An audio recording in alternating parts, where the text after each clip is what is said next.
صلو علیہ صلاۃ و سلام علیک یا رسول اللہ صلی اللہ تعالیٰ علیہ وسلم۔ ایک مرتبہ سبھی حضرات بلند آواز میں کہیں نویت سنت الاعتکاف۔ پیارے پیارے میٹھے میٹھے اسلامی بھائیوں، نماز سے متعلقہ فقہی مسائل کا ذکر چل رہا تھا، جس میں نماز کے فرائض، واجبات، سنن و مستحبات کا تفصیلاً ذکر ہوا۔ پھر ساتھ ہی ساتھ سجدہ صحب کے تعلق سے بھی مزید مسائل بیان ہوئے۔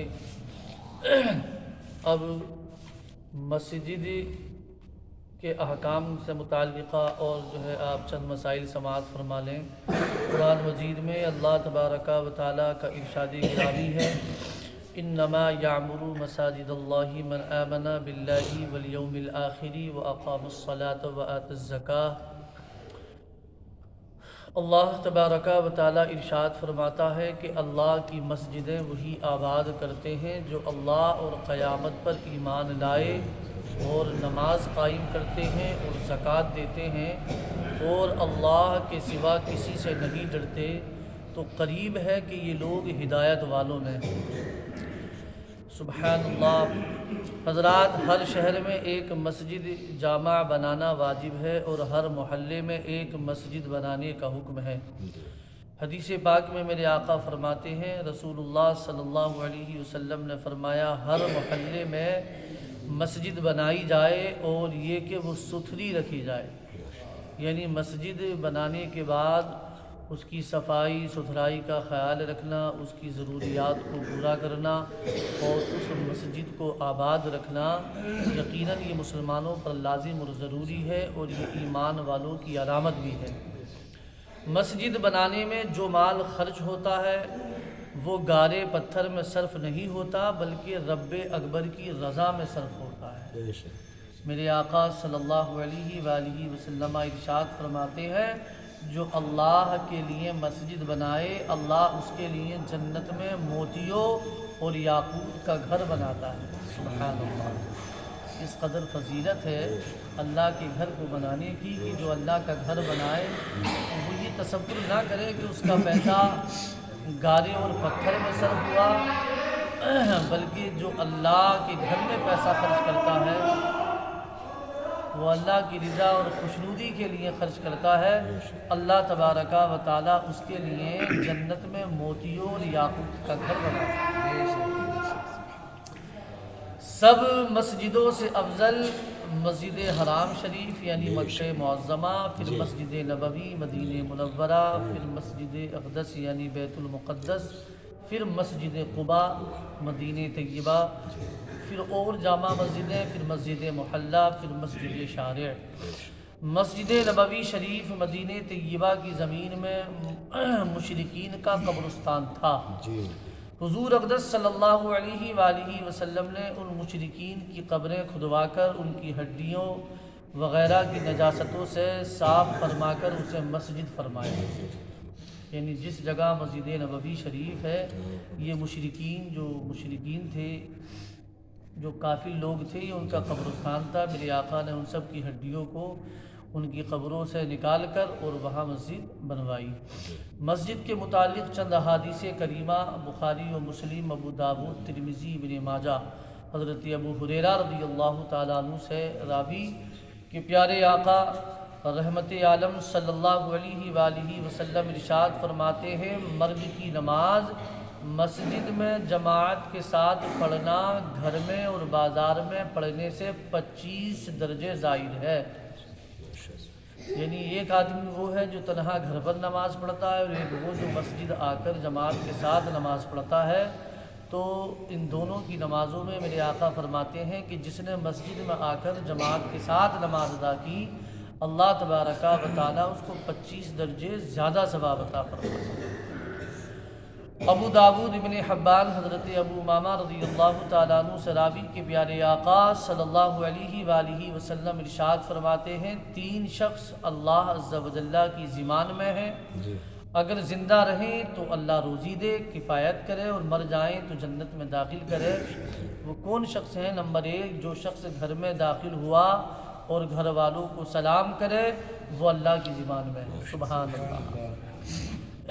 تو اس سے یہ پتہ چلا کہ جب بھی ہم گھر میں اپنے داخل ہوں تو گھر والوں کو سلام کیا کریں۔ کس قدر فضیلت ہے کہ بے شمار برکتیں اور رحمتیں بھی حاصل ہوتی ہیں، ساتھ ہی ساتھ اللہ تبارک و تعالیٰ اس بندے سے راضی ہوتا ہے، خوش ہوتا ہے۔ دوسرا، جو مسجد کو جائے وہ اللہ کی زبان میں ہے، اور تیسرا، جو اللہ کی راہ میں نکلا وہ اللہ کی زبان میں ہے۔ صحیح مسلم شریف میں حضرت ابو ہریرہ رضی اللہ تعالیٰ عنہ سے مروی ہے کہ پیارے آقا صلی اللہ علیہ وآلہ وسلم ارشاد فرماتے ہیں، اللہ تبارک و تعالیٰ کو سب جگہ سے زیادہ محبوب مسجدیں ہیں اور سب سے زیادہ مبغوض بازار ہیں۔ یعنی ساری جگہوں میں سب سے پسندیدہ جگہ جو اللہ کو ہے وہ کون ہے؟ مسجد ہے، اور جگہوں میں سب سے بری جگہ جو ہے وہ بازار ہے۔ صحیح مسلم شریف میں حضرت ابو سعید رضی اللہ تعالیٰ عنہ سے مروی ہے کہ پیارے آقا صلی اللہ علیہ وآلہ وسلم ارشاد فرماتے ہیں، جب کوئی مسجد میں جائے تو کہے اللہم افتح لی ابواب رحمتک، اور جب نکلے تو کہے اللہم انی اسألک من فضلک۔ ابن ماجہ حضرت ابو سعید خدری رضی اللہ تعالیٰ عنہ سے راوی کہ پیارے آقا صلی اللہ علیہ وسلم ارشاد فرماتے ہیں، جو مسجد سے اذیت کی چیز نکالے، یعنی ایسی چیز جس سے جو ہے نمازیوں کو تکلیف پہنچے، اذیت ایذا پہنچانے والی چیز کو جو کوئی مسجد سے نکالے تو اللہ تبارک و تعالیٰ اس کے لیے جنت میں ایک گھر بنائے۔ سبحان اللہ، سبحان اللہ۔ ترمذی و دارمی حضرت ابو ہریرہ رضی اللہ تعالیٰ عنہ سے راوی کے پیارے آقا صلی اللہ علیہ وآلہ وسلم ارشاد فرماتے ہیں، جب کسی کو مسجد میں خرید و فروخت کرتے دیکھو تو کہو خدا تیری تجارت میں نفع نہ دے۔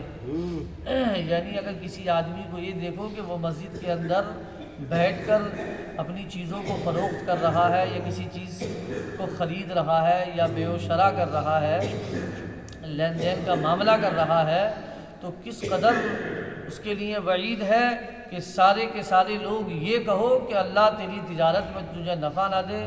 اور ایک مزید روایت میں یہ ہے، کسی کو اپنا مال ڈھونڈتے ہوئے مسجد میں دیکھو، کوئی چیز گم ہو گئی اسے ڈھونڈتے ہوئے دیکھو تو پھر اس کے لیے کہو کہ اللہ کرے کہ تیری چیز تجھے نہ ملے۔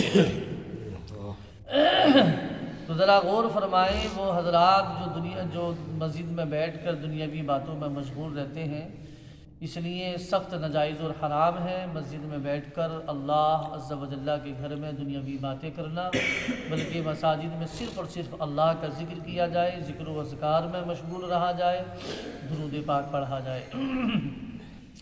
حضرت حسن بصری رضی اللہ تعالیٰ عنہ سے مرسلاً راوی ہے کہ وہ حضور اقدس صلی اللہ علیہ وسلم ارشاد فرماتے ہیں کہ ایک زمانہ ایسا آئے گا، میرے آقا نے پہلے ہی نشاندہی فرما دی کہ ایک زمانہ ایسا آئے گا کہ مساجد میں دنیا کی باتیں ہوں گی۔ پیارے آقا فرماتے ہیں تم ان کے ساتھ نہ بیٹھنا کہ خدا کو ان سے کچھ کام نہیں۔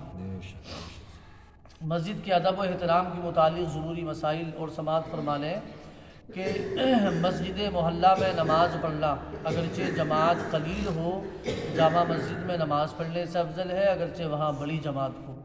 اگر محلے کی مسجد ویران ہو گئی ہو اور جماعت نہ ہوتی ہو تو اس محلے میں رہنے والا اس مسجد میں ہی جائے اگرچہ تنہا ہو، پھر بھی اسی مسجد میں تنہا جائے اور اذان و اقامت کہے اور تنہا نماز پڑھے۔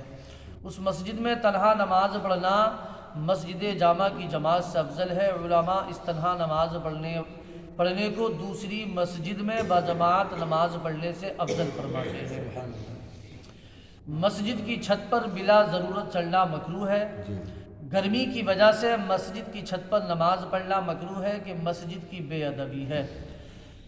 جو ادب مسجد کا ہے وہی ادب مسجد کی چھت کا بھی ہے، یعنی جو احکام مسجد کے اندر کے ہیں وہی حکم اور وہی احکام مسجد کی چھت کے بھی ہیں۔ جنبی آدمی یعنی جس کو نہانے کی ضرورت ہو، جس پر غسل فرض ہے، اسے مسجد میں جانا حرام ہے۔ مسجد کو گھن یعنی کراہت کی چیز سے بچانا ضروری ہے۔ آج کل دیکھا گیا ہے کہ وضو کرنے کے بعد اعضائے وضو پر جو پانی ہوتا ہے اسے کپڑے سے پونچھ کر خشک کرنے کے بجائے ہاتھ سے پانی پونچھ کر مسجد کے فرش پر جھاڑ دیتے ہیں، یہ ناجائز و حرام ہے۔ بہت سارے ہمارے اسلامی بھائی وضو کرنے کے بعد جب وہ فارغ ہوتے ہیں اور مسجد میں آنے کے بعد وہ جو وضو کے قطرات ہوتے ہیں وہ جو اپنے ہاتھوں سے صاف کر کر مسجد کے فرش پر گراتے ہیں، لہذا اعضائے وضو سے جو پانی کے قطرات ہیں وہ مسجد میں ہرگز نہ گرائے جائیں، یہ ناجائز و حرام ہے، کسی کپڑے وغیرہ سے خشک کر لیں۔ مسجد میں سوال کرنا اپنی ذات کے لیے یہ بالکل حرام ہے، اور اس سائل کو دینا بھی منع ہے، یعنی جو اپنی ذات کے لیے مسجد میں سوال کرے تو یہ سوال کرنا بھی ناجائز ہے اور ایسے سائل کو دینا بھی ناجائز و حرام ہے۔ مسجد میں اپنے لیے مانگنا جائز نہیں اور اسے دینے سے علماء نے منع فرمایا ہے، یہاں تک کہ امام اسماعیل زاہد رحمۃ اللہ علیہ نے فرمایا ہے کہ جو مسجد کے سائل کو 1 پیسہ دے اسے چاہیے کہ 70 پیسے اللہ کے نام پر مزید دے کہ اس پیسہ دینے کے قصور کا کفارہ ہو۔ آپ ذرا غور فرمائیں کہ مسجد میں اگر کسی نے اپنے لیے سوال کیا تو حکم کیا ہے کہ سوال کرنا ہی اس کے لیے ناجائز ہے، اور اگر اس نے سوال کیا تو پھر کسی کو دینا جائز نہیں ہے، ایسے سائل کو نہ دیا جائے۔ اور اگر آپ نے 1 پیسہ دیا تو حضرت اسماعیل زاہد رحمۃ اللہ علیہ فرماتے ہیں پھر مزید آپ 70 پیسے اور دیں تاکہ یہ 1 پیسہ دینے کا جو آپ نے قصور کیا ہے اس کا کفارہ بن جائے۔ تو پیارے پیارے میٹھے میٹھے اسلامی بھائیوں، یہ چند مسجد کے آداب و احترام کے متعلق ضروری مسائل آپ کے سامنے ذکر ہوئے، مزید انشاءاللہ العزیز کل گفتگو ہوگی۔ اللہ عز و جل کی بارگاہ میں دعا ہے مولا کریم ہم سب کو تمام مسائل شرعیہ سیکھنے اور سکھانے کی توفیق عطا فرمائے۔ درود پاک پڑھیں، اللہم صلی علی سیدنا مولانا محمد وسلم، صلو علیہ صلاۃ و سلام علیہ یا رسول اللہ صلی اللہ تعالی علیہ وسلم۔